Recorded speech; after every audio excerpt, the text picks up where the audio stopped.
I'm Nakia with Divine Elements of Design and Decorator's Voice, and today we're in for an episode of Hot Topics with a friend and a phenomenal interior designer, Celeste. Hey, how are you? I'm fine. Thanks so much Good. for coming on board and providing my YouTube followers with so much information. So if you're new to this channel, go ahead and hit the thumbs up button and like, because I'm telling you, this woman is going to share with us some wonderful gems. Today we're going to talk about some of the 2019 home decor and designing trends. So what are some of the things that you're seeing right now? Well, some of the things I don't want to see. Sometimes it's easier for us to talk about what we don't like than what we do like. But to answer your question, some of the things that I'm seeing that I like particularly are appliances and color. Ooh. I'm seeing gray is going away, that people are more in tune with jewel tones and deeper tones of color. Even though, the powers that be say this pastel-y, watery colors are coming back, but not for my people. Sorry. No, not for me. Not for my people. Also, I think the lighting is being upgraded, so people are going really all out with their lighting.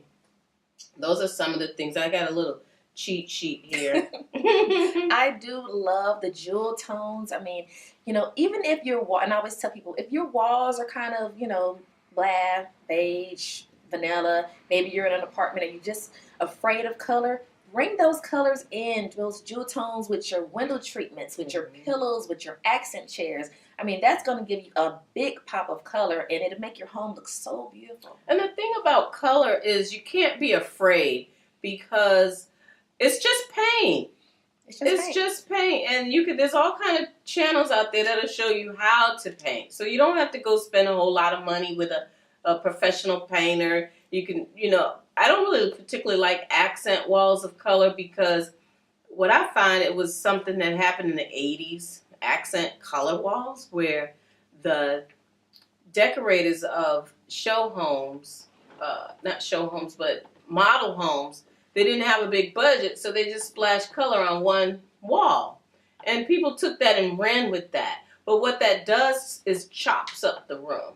Now, if you're going to do a pattern, wallpaper is a big trend. Oh, yes. And there's a wallpaper line, lgibson.com, www.lgibson.com, all African-inspired papers. So if you're looking to bring a cultural element into your home, which is another thing, I think that global design, bohemian design, they're calling it all kinds of things, but it's really cultural. It's really earthy. You're seeing a lot of wicker, a lot of textures and straws and things feathers and things that are indigenous to African diaspora. We are, African American interior design is our trend. We're trending. Yes. We're on the move. We are. We are. And, you're going to see us more and more everywhere. You're right. And you were mentioning the different patterns and textures. And I always tell people, don't forget about that. To forget about that rule that you're not supposed to mix and match patterns. Have fun. Be creative. This is your home. And, know the lines, know the rules, but break them. Be afraid to break them and be unique for your own self. Right. And I would also like to say that I hate copycat. Just because you see everything on Instagram and everything is pink and gray does not mean that's the only look. Do some research. Go onto some other websites. Go onto Google. Google's really good. If you know your favorite 3 colors, Google those colors, put that type of room you want. Like, for instance, red, black, and yellow living room. You're going to see all kinds of pictures come up from different designs, different designers, all across, because but Instagram has a tendency to repeat, copy. And what interior design back in the day was, it was all about what's coming out of your creative mind process. So it wasn't about mimicking other people and copying other people. It was that freedom of expression of what you like, what you enjoy, how you want your home to look, not copying someone. So one of the other things I think is coming back is velvet.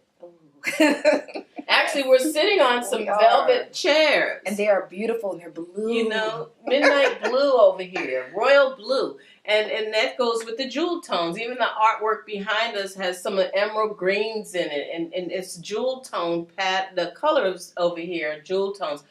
One of the things I would like to see go away is abstract paintings. They're nice, but you don't want your whole house full of abstract paintings. I think that you need artwork that reflects your heritage, your hobbies, your history, and things that you like, that something that you can resell. You know, we just go and buy stuff. Right. But let's start looking at the resale value. If you had to have an estate sale or you had to liquidate in case of emergency, what would the value of your art bring? I'm sure you've heard of art sales where certain pieces go for millions. Yes. Well, if you just go to Home Goods and you just buy a random piece of art, it may not resell for nothing. But you may go to a antique store, a Goodwill, or an antique mall where you have all the little booths and find something that represents you, that the value is way more than what they're selling it for. I found a $20 piece of art. I didn't know what it was at the time, but I knew it was significant. But it was a picture. I still have it. I'm going to put it up on Craigslist or somewhere for sale. It's of a Jewish priest. But when I looked it up, there were only 80 of these ever made. So I knew it was something because of the way the design and the content and the style of it. So when you're buying art for your home, don't just go because the color matches.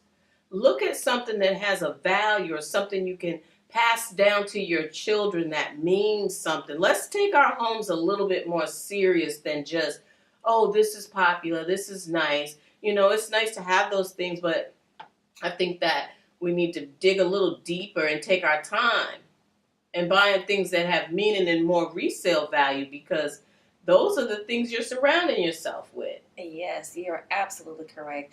And those going to those estate sales and those Goodwills and what do you call those places that have the little antique malls?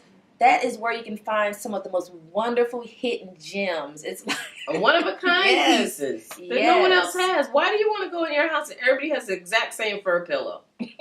Speaking of fur, I really want that fake fur to go away. I really want it to go away. I love them, but I want it to kind of go away, and we start looking at more designer quality fabrics, because if you have allergies, you have a new baby, you're not thinking about the synthetic fabrics, this fake fur. You're not thinking about that it goes into the atmosphere and goes in your nasal passage and down into your lungs, and 5 years later you don't know why you have something. We have to be careful what the industry is pushing off on us as design.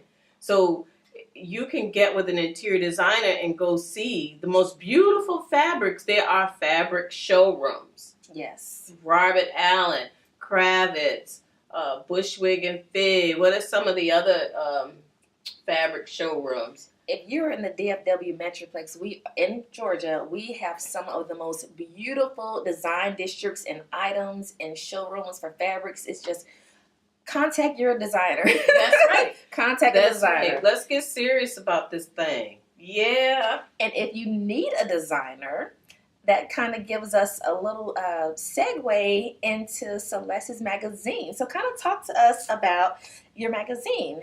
Right. Curated Quarters. One of the reason why it's named Curated Quarters is because a lot of people don't realize that African American people, we were forced to live in slave cabins, in slave quarters. So they would segregate us, and while they lived off in a big, beautiful antebellum mansion where we were crammed in a small little space, and not by choice. We were forced there. So now we can curate, we can collect, we can select, pick, and choose how and where we want to live. It's our choice now. You know, so you don't have to just take any old thing or live any old place. You can, you know, Even though there are still barriers out there that permit some of us from living somewhere, but if you can afford to live a certain place, you can live there. And so Curated Quarters is all about history, Black interior design, designers of color, diversity in design. So we will be including people of other backgrounds, but also the history and the journey of home, which is very important. You're talking about a people who were dragged from another country, sold from another country, beaten through the transatlantic slave voyage that came here to the U.S. So we didn't get to choose where we wanted to call home. And some of us, no matter where we live, we still don't have that anchor of this is home. So you'll find that a lot of people move from house to house, apartment to house, to city to state, and they never really feel like at home. We have to begin to value what home means and what home really is for us. And through the pages of Curated Quarters, we always have articles on education, history, heritage, so we can begin to just look back and reflect on what the journey of home has looked like and where it's going. And I'm so proud of so many designers of color who are out there who have never ever been published and been able to flip a page and see their work and they're in front of them, because we know that mainstream America, they're not really fond of our styles, our aesthetic, until it's something that they produce. Like you may see somebody said, oh, I traveled to Africa and I bought these masks back and I bought this fabric back. So now there's an authentication to it. But these are the things that our culture has had for years. It's like Bo Derek when she put the cornrows in her hair. Cornrows weren't beautiful till they seen Bo Derek wearing them. You know, so really having our culture celebrated. Not in opposition, but in celebration with. It also gives other cultures a chance to see how we authentically live in our homes. And I'm just excited about it. Well, that is definitely something to be excited about.